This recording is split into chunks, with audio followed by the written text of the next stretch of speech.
Magandang araw, mga kaibigan. Bigyan natin ng reaction opinion itong post ng Masang Pilipino. Pahayag ito ni Senator Soto tungkol sa attempted arrest ng mga NBI kay Senator Bato kahapon. Soto itinanggi na may alam siyang arestuhin si Senator Bato. Wala akong alam. Nagbigay ng maikling reaksyon si Senator Tito Soto matapos tanungin hinggil sa impormasyong umano'y aarestuhin ng NBI si Senator Ronald De La Rosa sa loob ng Senado. Ayon kay Soto, wala umano siyang nalalaman tungkol sa naturang operasyon. Denial. Wala akong alam, wala, narinig ko lang may nagkakagalo roon sa likod.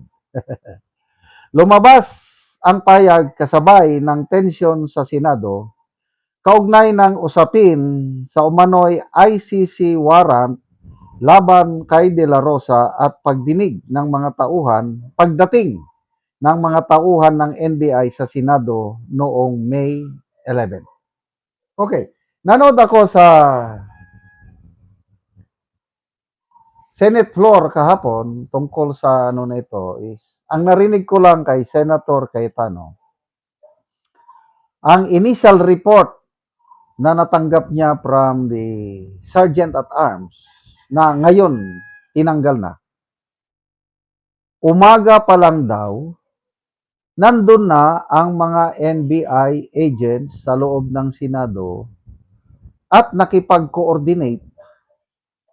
Itong mga NBI agents nagkipag-coordinate sa Sergeant at Arms. Okay? Sabi naman ng Sergeant at Arms, nag-report siya kay Senator Soto.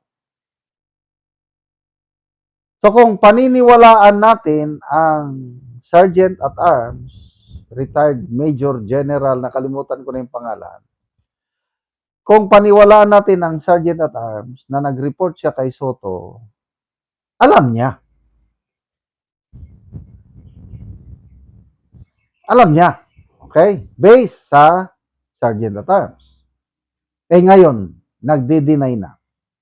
Wala akong alam. So, sino ang nagsasabi ng totoo? Yung Sergeant at Arms o si dating Senate President Tito Soto? Kaya, iniimbestigahan ngayon yan. Malalaman natin.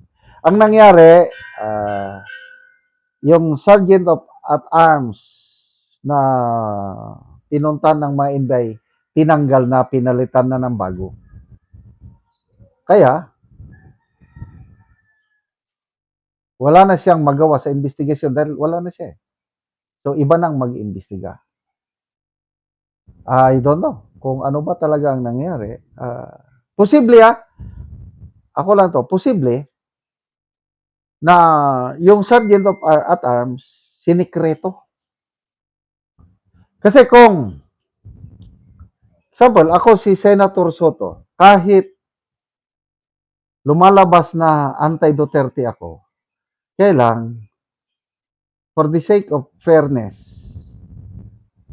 ay hindi ko papayagan na arestuhin ang isang senador sa loob ng Senado. May pahayag na nung unang lumabas yung balita na mayroong warrant of arrest si Senator Bato.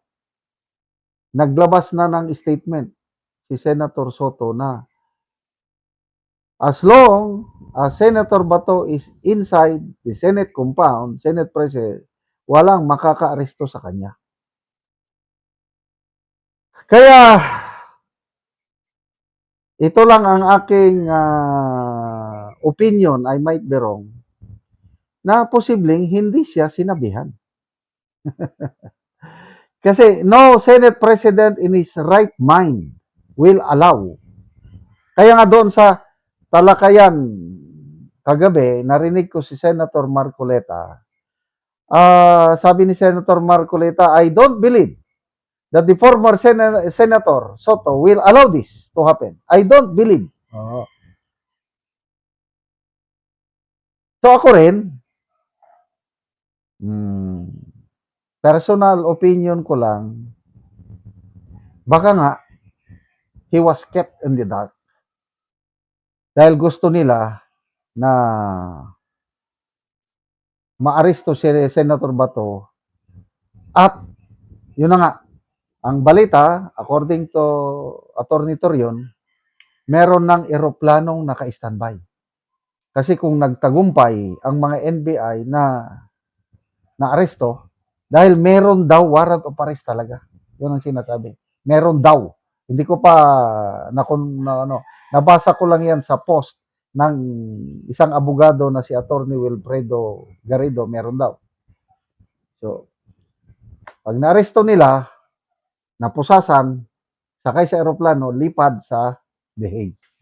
Problema, nagkumpiyansa ang mga NBI. I don't know how many NBI agents were deployed. Kaya ang batikos ngayon sa NBI, bakit hindi ginamitan ng malaking puwersa? Ang sagot ko dyan, hindi ka naman pwedeng mag-deploy ng andaming puwersa sa loob ng Senate compound. Diba? Kasi parang ang nangyari, parang surprise yun. Si Senator Bato, sa tingin ko lang hindi niya akalain na mayroong naghihintay na mga NBI agents sa kanya doon na aaresto sa kanya. Ako, never in my imagination na mangyayari yan. So, sa tingin ko, they kept it secret. Kaya, baka lang NBI agents at Sergeant of Arms lang ang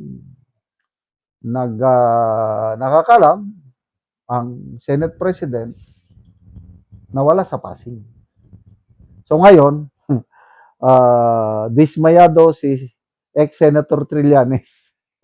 Kaya tinatawag niya si Senator Cayetano na pwede siyang sampahan daw ng kaso na obstruction of justice. Dahil hindi daw pwede na ang Senado is pugad ng mga pugante. Tinatawag niya na si Senator Bato na isang kriminal. But ang alam ko, ang isang kriminal, yun lang mayroong conviction sa korte. Mayroon na bang conviction si Senator Bato? Wala pa naman lang. Warrant of arrest pa lang yan. Ay, nako. Salamat mga kaibigan sa inyong pag-subaybay sa channel na ito. Nakakatulong kayo ng malaki sa tribong Talanding ng Bukidnon dahil ang income natin sa channel na ito is pantulong po sa tribo. Namimigay tayo ng libreng yero at pako para makapagpatayo sila ng mas maayos na tirahan. Panoorin niyo ang video na ito. Karon ni anak ko dire sa gipatindog sa balay sa ratabangan namo og yero. Sumuna ni ang iyang gipatindog nga balay nga pag-atupan karon.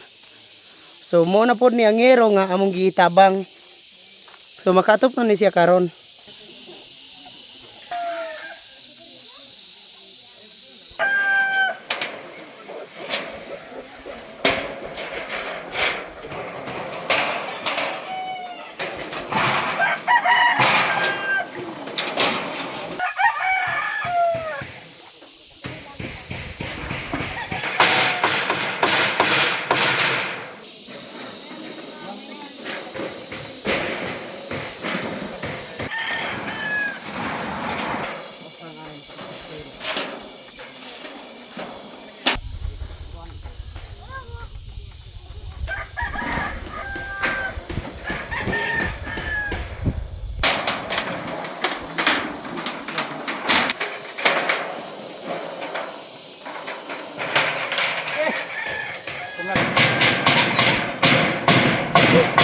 Og karon nakatop na gyud ang gitabangan sa yero. Makita gyud nato nga nindot na gyud nga tan-awon. Sa nagtabang sa mountain.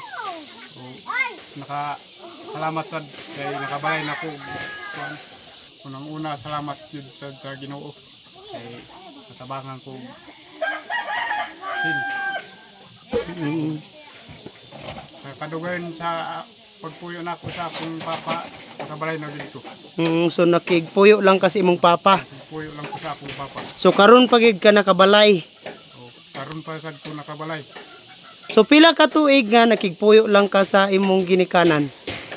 Unong Unom ka tuig. So naa na kay anak karon. na anak. Pila ka buok imong anak? Duwa. So duwa. So bago pagid ka nakabalay. Wala pa ang tabang dito kabalay. Kay ang akong kwarta, kuto bragid sa kaon. Oo. Maraming salamat. Tayo kung nakain tabang sa amua. So salamat pud kaayo.